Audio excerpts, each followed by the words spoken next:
to Coached Soul, a podcast for a better you. Here's your host, Steve Hudgens. Welcome to Coached Soul. I'm Steve. I'm a licensed professional therapist here in Tulsa, Oklahoma. Julia is our co-host, who is a therapeutic coach. Together, we talk about a variety of topics, or we interview a variety of different people to give you a different perspective on life. To contact us, 918-280-8690 or www.coachsoul.com. These are two ways that you can get in contact with us, not on an emergency basis, but able to help provide feedback or some topics you would like to hear on future shows. Thank you for joining us today on Coach Soul. This month is Suicide Awareness Month, so I want to kind of talk about maybe a sense of community. What do you think? I think that actually is a great topic to discuss because I think we're at a time in history where people are doing more. They have higher levels of stress. Due to COVID, we have a lot of attachment issues that we're not talking about just from birth, but just a sense of community and belonging and space where we're able to connect with each other. So that caused a disparity in our relationships and that sense of even just touch and hugs and shaking hands. A lot of that was taken away from us. And so when I think about the sense of community and higher suicide rates, especially focusing on this month, I think we're at a time in history where we're going to see higher rates and people just saying, I'm just done. And it needs to be addressed. So I think it's a great topic. No, you're totally right. I just got through coming out of a Zaro conference where we talked about family constructs and suicide rates, anxiety, depression. It's up by 30% after COVID. And people are having difficulty in communicating their thoughts, their ideas. What I have an idea of what causes it. As a therapeutic coach, what are some of your ideas as to the reasons why people just don't talk or communicate about their thoughts and feelings? Well, I think I wish it were just one thing and we could pick it out and we'd say, okay, if you don't do this, or if you do this, that it would solve the problem. But we know that it's usually a combination of things. And I think part of what shows up is that we don't talk about it. And I'm just going to speak from a perspective of being in law enforcement in my past. We didn't talk about seeking help with a therapist or a coach, or even talking to family members or our doctors about it. Because if we did, then the likelihood of us being ridiculed, sometimes by our own departments, okay, our brothers or our sisters, you were kind of shunned or a little bit looked down on if you sought help. Too, it would go against your medical records or your psychiatric records, and then that could be brought up later on in court cases, and be pulled legally for those kinds of situations. And then I think that especially with the males, and I am not knocking females, but I do want to state this, that I think males have a higher degree of pride that goes into their daily ability to do things on their own, to overcome and achieve, and asking for help sometimes can appear to be a weakness instead of a strength. I want to interject real quick because you brought up about the fact of psychiatric records being pulled into court status. I want to speak that for a moment. Yes. A lot of people, especially attorneys in the state of Oklahoma, does not realize the title statute that therapists have to go by. You can tell me you killed somebody last night. I cannot tell a soul because of the state statute that's allowed me confidentiality for my clients. Now, if you tell me you're going to kill somebody tomorrow, I have a duty to warn and to talk about that. But I want to go back into the psychiatric records. If a client does not want to release information, okay, I cannot give that out. However, If it is a criminal case and a judge orders the records, Yes. then yes, I have to give those over because I have to apply for the court. But here's the thing about that's changing in our court system. Courts are wanting people to get help. And they're giving them chances to be able to get psychiatric help, therapy. I just don't want people to be scared of, oh my gosh, I'm going to say something, I'm going to be exposed, and I don't want my history of depression. Well, and I have to agree with you on all of that. I'm just stating that in the arena of law enforcement and sometimes in the military, that we are looking at the belief system that if they seek help, that there will be consequences in the seeking of help. Times have changed. It's been almost, has it been 7 years approximately since I was in law enforcement? And even during that time, I've seen a difference in how it is handled. You have officers that are now seeking more, they're required by their departments to seek more psychiatric training than ever before in history. We know that oftentimes we stay in a system of higher alert, even when we're not on the clock. And so the adrenals get burnt out. So there's obviously going to be different aspects that are going to cause us to resist getting help, but we still need the help. And I think, in my opinion, and this is just from the book of Julia, that when we find ourselves in a space where we can ask for help, even if it's a pastor or it's a dear friend or goodness gracious, our professionals, seeking a therapist, a psychiatrist, a coach, that really what we are saying is that I can't do it by myself, that I need the community to help me get through this space of time. Not your whole life, just the space of time where you just haven't yet built up the fortitude and strength that would reside normally within ourselves to be able to make it through. And there's nothing wrong with that. In fact, every one of us experience it. And there's actually some research now showing that there are cycles of time where it's predictable that we are going to become less resistant to being able to do things by ourselves. So, it's important for us to note that there is no shame in talking to somebody. I've had police officers sit in my office. I've had attorneys, nurses, doctors. I have multi-millionaires that have come and sat in my office, and we talk. Yes. And even as a therapist, I've had a therapist to talk to. And that's what I also want to say. We used to have, when I was in my education program for my master's degree, we used to talk about therapists need therapists, coaches need coaches. We all need that someone we can go to. And talking to somebody doesn't do anything besides alleviate some of the pressure buildup that's going on inside. All we're doing is getting it out. That's it. That doesn't mean you're going to act on it. Well, the thoughts that are hold, remember, there's a book out there called A Body Keeps Score. Yes. And when we hold this stuff in, our body holds. When we have anxiety, it could create irritable bowel syndrome, diverticulitis, Crohn's disease, because we have such anxiety and we're not talking about it. I mean, I had a client who the first 3 sessions was nothing but word vomit in my office. I hate saying word vomit, but that's exactly what it is. I couldn't get a word edgewise. It was a straight manic episode because she had nobody to talk to.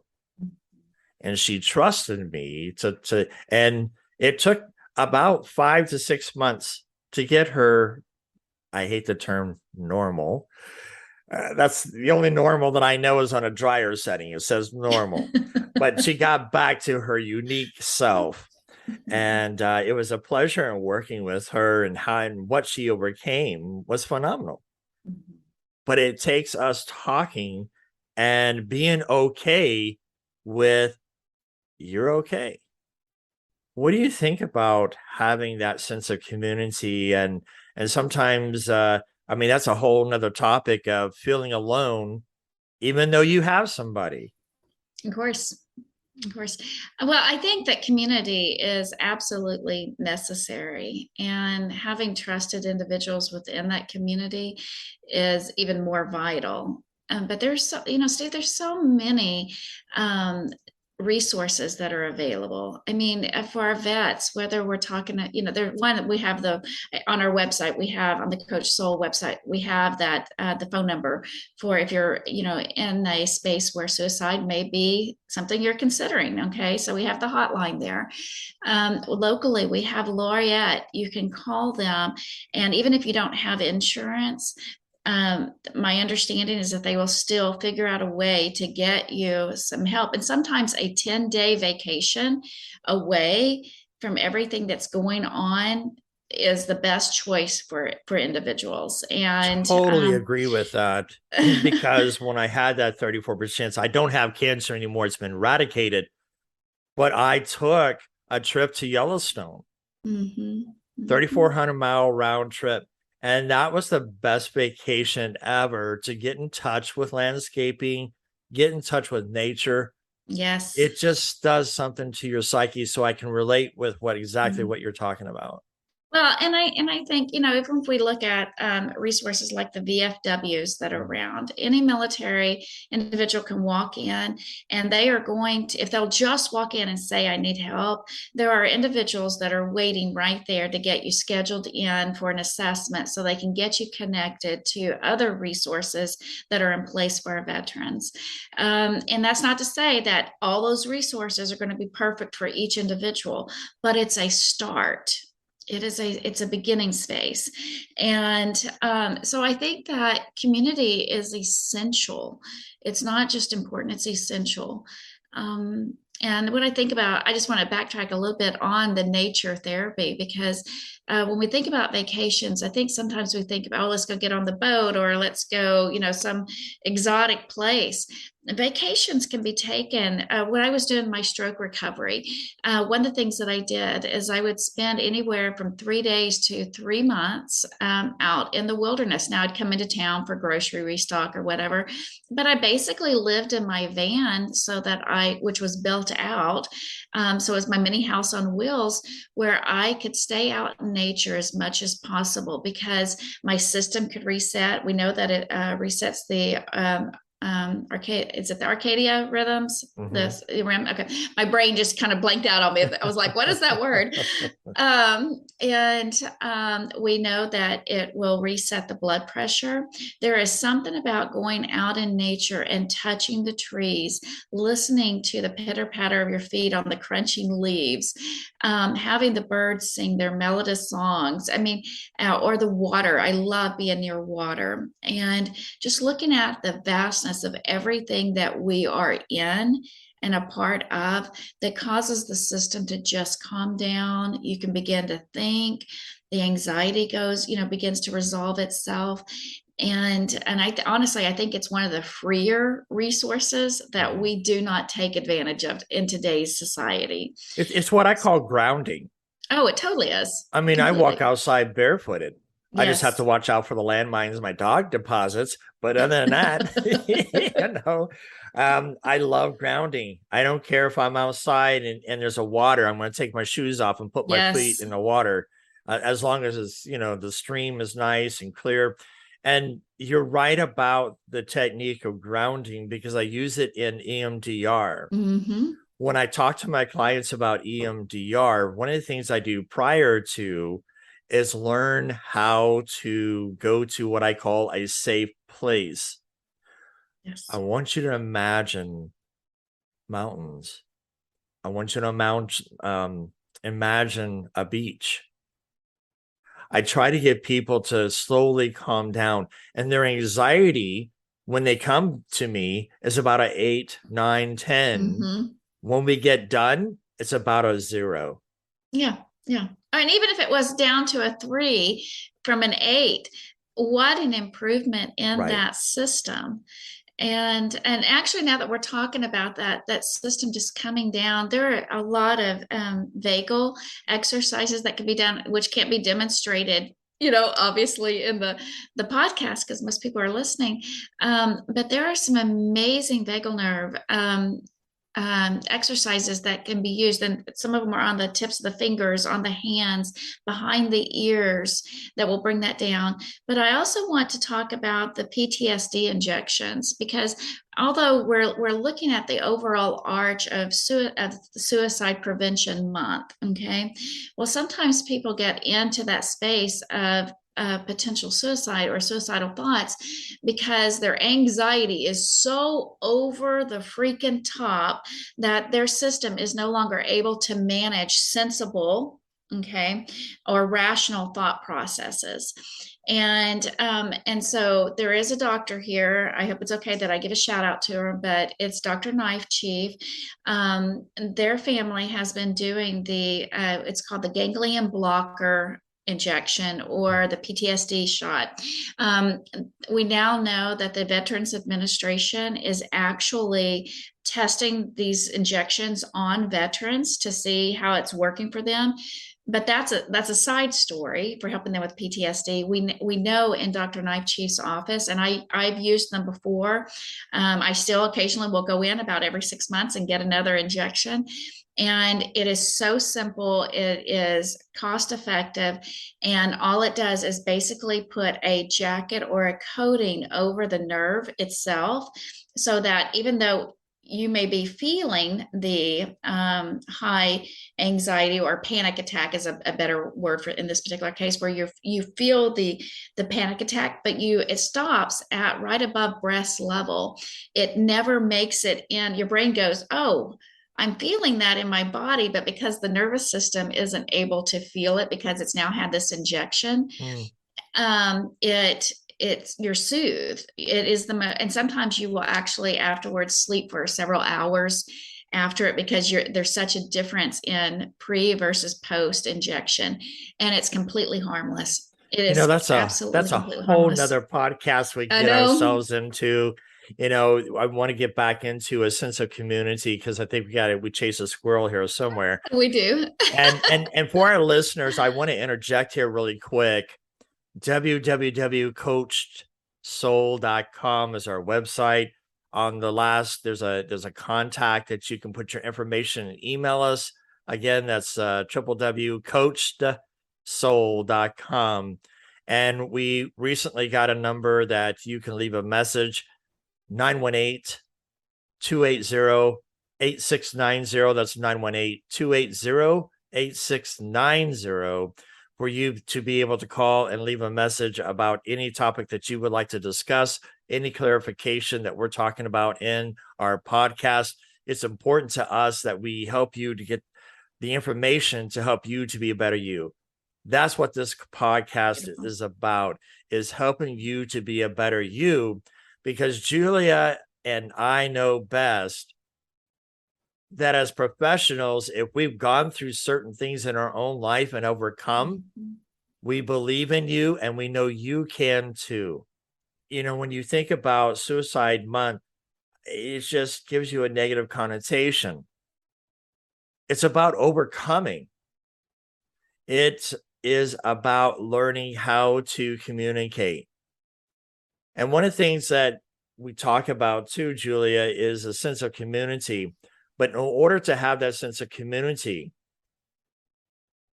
one of the things that I realized when I went through things is that I have to learn how to accept, acknowledge, and know where I'm at in my journey.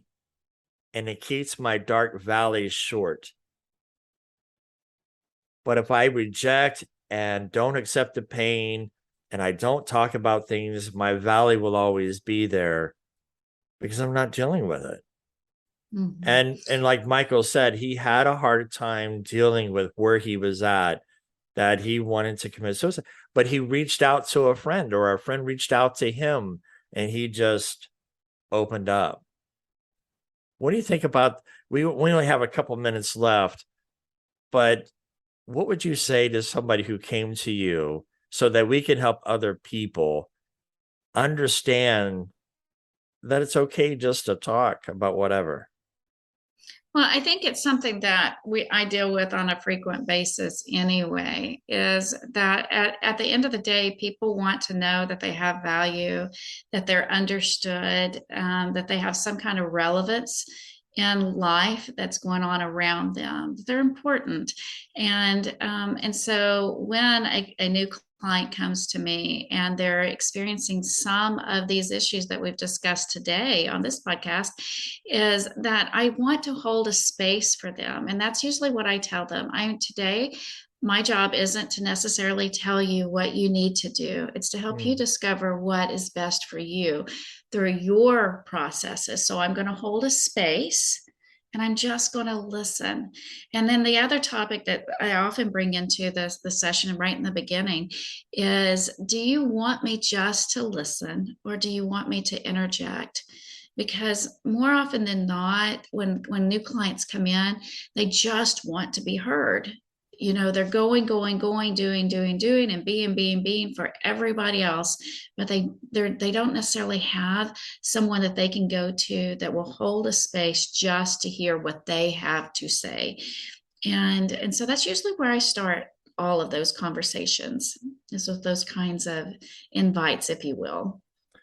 You bring up a valid point that even in couples therapy, I talk about a street light. We have red, yellow, and green. Now in Oklahoma, yellow still means to go.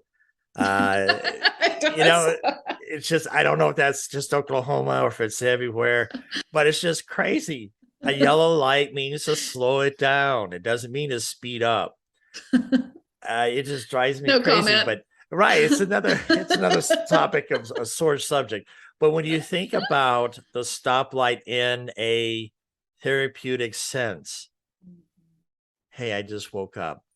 I'm not sure if I'm feeling very good today or not. I may snap at you. I don't mean to. Oh, there's a yellow light. I'm telling you how I'm going to feel and may react. Julia, I feel hurt the other day when you did XYZ. Stoplight. I need you to think and process what you're doing. Green light. Hey, can I just talk for a moment? I just really need a word vomit here and just talk to you.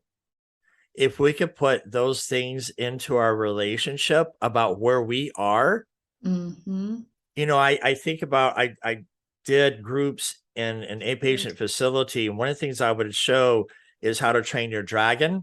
The very first one. Here comes Hiccup flying in, needs to go talk to Dad. Dad's at work, so busy blacksmithing. And his mind is on getting Hiccup to be trained as the next leader. Hiccup was worried about something else. It's a great little clip to understand that, number one, we have to get the person's attention.